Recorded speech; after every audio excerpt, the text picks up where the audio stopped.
ചോറിനും ചപ്പാത്തിക്കൊക്കെ ഒരുപോലെ കഴിക്കാൻ പറ്റിയ ഒരു കറിയാണ് നിങ്ങൾ അന്വേഷിച്ച് നടക്കുന്നതെങ്കിൽ ഈ ഒരു കറി നിങ്ങൾക്ക് ഉപകാരപ്പെടും. നല്ല സൂപ്പർ ടേസ്റ്റി ആയിട്ടുള്ളൊരു വെണ്ടയ്ക്ക കറിയാണ്. നല്ല അടിപൊളി രുചി എന്ന് പറഞ്ഞു കഴിഞ്ഞാൽ അടിപൊളി രുചിയാണ്. അപ്പോൾ നമുക്ക് ഈ ഒരു റെസിപ്പി എങ്ങനെ ഉണ്ടാക്കുന്നതെന്ന് നോക്കിയിട്ട് വരാം. വെണ്ടയ്ക്ക ഉള്ളിപ്പുളി കറി ഉണ്ടാക്കാനായിട്ട് ഇതുപോലത്തെ ഒരു 300 ഗ്രാം വെണ്ടയ്ക്ക, നല്ല ഫ്രഷ് ആയിട്ടുള്ള വെണ്ടയ്ക്ക ഇതുപോലത്തെ ഇത്രയും ചെറിയ കഷ്ണങ്ങളാക്കി ഞാൻ അരിഞ്ഞ് റെഡിയാക്കി വെച്ചിട്ടുണ്ട്. ഇനി ഇതിലേക്ക് നമുക്ക് മെയിനായിട്ട് വേണ്ടത് കൊച്ചുള്ളിയാണ്. കുഞ്ഞുള്ളി ഒരു 10-25 കുഞ്ഞുള്ളികളുണ്ട്. അതിലെ വലുത് മാത്രം ഞാൻ ഇതുപോലൊന്ന് കട്ട് ചെയ്തു, ചെറുതൊക്കെ അങ്ങനെ തന്നെ ഇട്ടിട്ടുണ്ട്. കണ്ടില്ലേ, ഇതുപോലൊക്കെ അങ്ങനെ ഇടാം. പിന്നെ ഇതിലേക്ക് നമുക്ക് വേണ്ടത് ഒരു 3-4 അല്ലി വെളുത്തുള്ളി ഇതുപോലക്ക് അരിഞ്ഞ് വെച്ചിട്ടുണ്ട്. പിന്നെ ഒരു ചെറിയ കഷ്ണം ഇഞ്ചി അരിഞ്ഞ് വെച്ചിട്ടുണ്ട്. പിന്നെ ഒരു 3-4 പച്ചമുളക്, പിന്നെ കുറച്ച് കറിവേപ്പില എൻ്റെ ഇത്തിരി ഒന്ന് കരിഞ്ഞു പോയി, എന്നാലും കുഴപ്പമില്ല, അതങ്ങ് ഇടാമെന്ന് വിചാരിച്ചു. അടുത്തതിലേക്ക് വേണ്ടത് ഒരു 2 മീഡിയം സൈസ് ടൊമാറ്റോ അരിഞ്ഞതാണ്. പിന്നെ ഇതിലേക്ക് വേണ്ടത് ഒരു ചെറിയ കഷ്ണം ഇത്രയും ഉണ്ടായിരുന്നു, ഒരു നെല്ലിക്ക വലുപ്പത്തിനുള്ള പുളി ഇതുപോലൊക്കെ ഞാൻ വെള്ളത്തിൽ ഇട്ട് വെച്ചിരിക്കുകയാണ്. ഇത്രയാണ് നമുക്കിതിനകത്ത് വേണ്ടത്. ഇനി 1-2 കാര്യങ്ങളോടുണ്ട്, അത് പോകെ ഞാൻ പറഞ്ഞു തരാം. വെണ്ടയ്ക്ക ഉള്ളിപ്പുളി ഉണ്ടാക്കാനായിട്ട് ഇതുപോലത്തെ ഒരു മൺചട്ടിയാണ് ഞാൻ അടപ്പയിലോട്ട് വെച്ചിരിക്കുന്നത്. ഇതിലേക്ക് ഞാൻ വെളിച്ചെണ്ണയാണ് ഒഴിച്ചു കൊടുക്കുന്നത്. കഴിവതും വെളിച്ചെണ്ണയിൽ തന്നെ ഉണ്ടാക്കാൻ ശ്രമിക്കുക. എണ്ണ ചെറുതായിട്ടൊന്ന് ചൂടായി കഴിയുന്നുണ്ട്. നമ്മൾ അരിഞ്ഞു വെച്ചിരിക്കുന്ന വെണ്ടയ്ക്ക ഉണ്ടല്ലോ, അതെല്ലാം കൂടി ഇതിനകത്തോട്ടിട്ട് ജസ്റ്റ് ഒന്ന് വഴറ്റിങ് എടുക്കാം.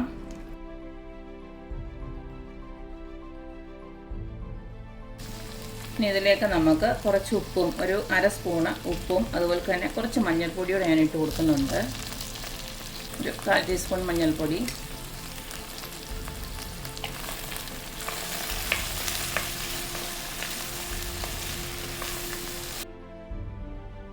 ഇത് ഫ്ലെയിം നല്ല കൂട്ടി വെച്ച് നമുക്ക് ഈ ഒരു നമ്മുടെ വെണ്ടയ്ക്കയുടെ ഒരു വഴുവഴുപ്പുണ്ടല്ലോ, അതൊന്ന് മാറി കിട്ടുന്നിടം വരെ ഇതുപോലൊന്ന് ജസ്റ്റ് ഒന്ന് ഫ്രൈ ചെയ്തെടുക്കാം.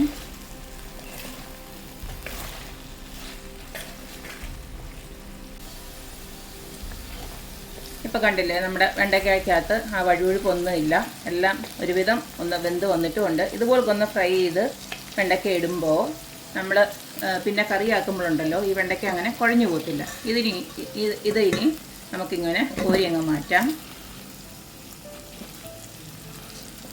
ഈ എണ്ണയിലോട്ട് തന്നെ നമുക്ക് കടുകിട്ടൊന്ന് പൊട്ടിക്കാം. കടുകിൻ്റെ ഒപ്പം തന്നെ ഞാൻ കുറച്ച് ഉലുവ, ഇത്രയും ഉലുവയുടെ ഇട്ട് കൊടുക്കുകയാണ്. കടുവും ഉലുവയും ഒക്കെ പൊട്ടി വരുമ്പോൾ നമുക്കിതിനകത്തേക്ക് ഒരു 3-4 ഉണക്കമുളക് ഒന്നിട്ട് കൊടുക്കുന്നുണ്ട്. അതുപോലെ തന്നെ ഇഞ്ചിയും വെളുത്തുള്ളിയോടെ ഇട്ട് കൊടുക്കുകയാണ്. ഇതിൻ്റെ കൂട്ടത്തിൽ തന്നെ കറിവേപ്പിലയോടെ ഇട്ട് കൊടുക്കാം.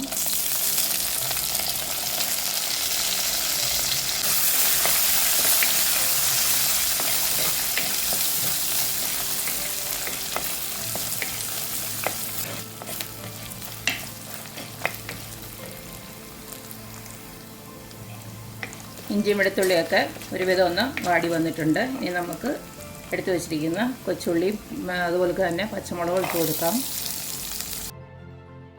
നമുക്കിനി ഇതിലേക്ക് കുറച്ച് ഉപ്പും കൂടി ഇട്ട് കൊടുക്കാം. നമ്മൾ ഓൾറെഡി ഉപ്പിട്ടിട്ടാണ് വെണ്ടയ്ക്ക വറുത്തെടുത്തിരിക്കുന്നത്. ഇനി ഒരു 1/2 സ്പൂൺ കൂടി ഇട്ട് കൊടുക്കുകയാണ്.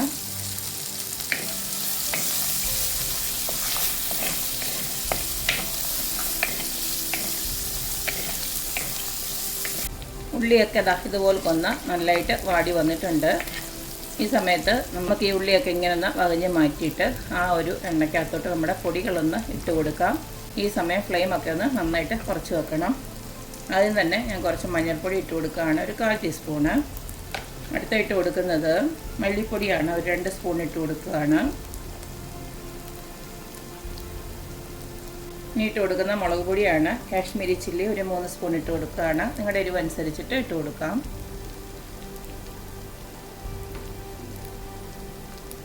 അടുത്തത് ഇതിലേക്ക് ഇട്ട് കൊടുക്കുന്നത് ഒരു പൊടിയോളം നമ്മുടെ ഉലുവ വറുത്ത് പൊടിച്ച്, നമ്മൾ ഓൾറെഡി ഉലുവ ഇട്ട് കൊടുത്തിട്ടുണ്ട്, എന്നാലും ഒരു തുള്ളിയോടെ ഇട്ട് കൊടുത്തിട്ടുണ്ട്.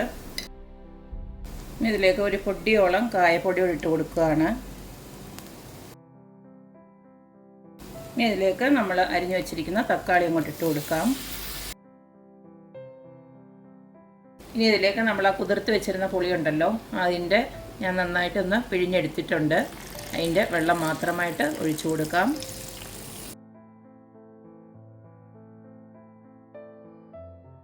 ഇനി ആ തക്കാളിയൊക്കെ ഒന്ന് ജസ്റ്റ് ഒന്ന് കിടന്ന് വേവട്ട്, അതുവരെ നമുക്കൊന്ന് അടച്ചു വെക്കാം. പിന്നീട് നമുക്ക് വെണ്ടയ്ക്കയോടെ ഇട്ട് കൊടുക്കാം. 5 മിനിറ്റോളം ഞാൻ അടച്ചു വെച്ച് തക്കാളിയൊക്കെ ഒന്ന് വെന്ത് കിട്ടിയിട്ടുണ്ട്. നമുക്കിങ്ങനെ ഒന്ന് കുത്തി ഉടച്ച് ഇതുപോലെ ഒന്ന് കൊടുക്കാം. ഇതിന് പകരം നിങ്ങൾക്ക് വേണമെങ്കിൽ എളുപ്പത്തിന് തക്കാളി അരച്ച് വേണമെങ്കിലും അങ്ങ് ചേർത്താൽ മതി. അപ്പോൾ പിന്നെ ഇത് വേവിക്കാനായിട്ടുള്ള സമയം കളയണ്ട. ഇനി ഇതിലേക്ക് നമുക്ക് ആ ഫ്രൈ ചെയ്ത് വെച്ചിരിക്കുന്ന വെണ്ടയ്ക്ക അങ്ങോട്ട് ഇട്ട് കൊടുക്കാം.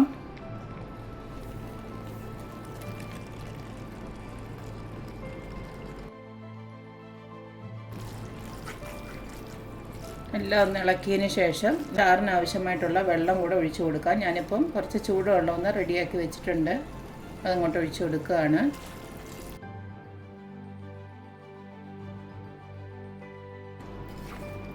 എരിവൊക്കെ കുറവാണെങ്കിൽ നിങ്ങൾക്ക് കുറച്ച് കുരുമുളക് പൊടി വേണമെങ്കിലും ആഡ് ചെയ്യാം, ഒരു കുഴപ്പമില്ല. ഞാനിപ്പോൾ ഒന്ന് ഉപ്പൊക്കെ നോക്കട്ടെ.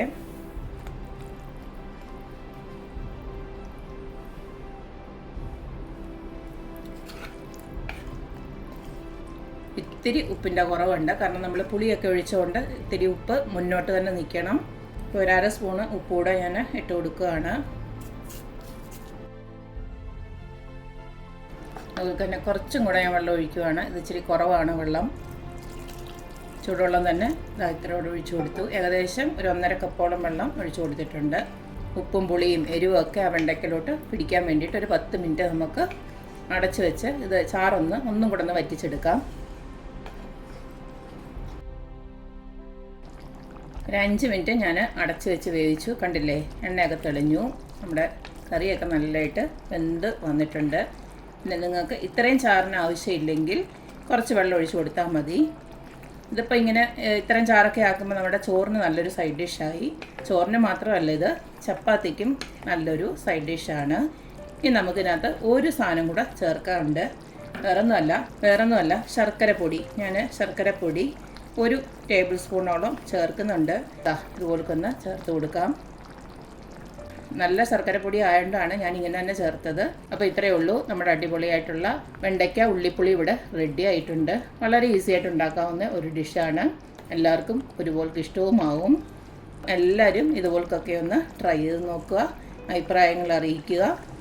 അപ്പോൾ എപ്പോഴും പറയുന്ന പോലെ തന്നെ എൻ്റെ റെസിപ്പീസ് ഇഷ്ടമുള്ള എല്ലാവരും please like, share and subscribe. അപ്പോൾ ഇനി ഒരു അടിപൊളി വീഡിയോ ആയിട്ട് വരുന്നവരേക്കും ബൈ.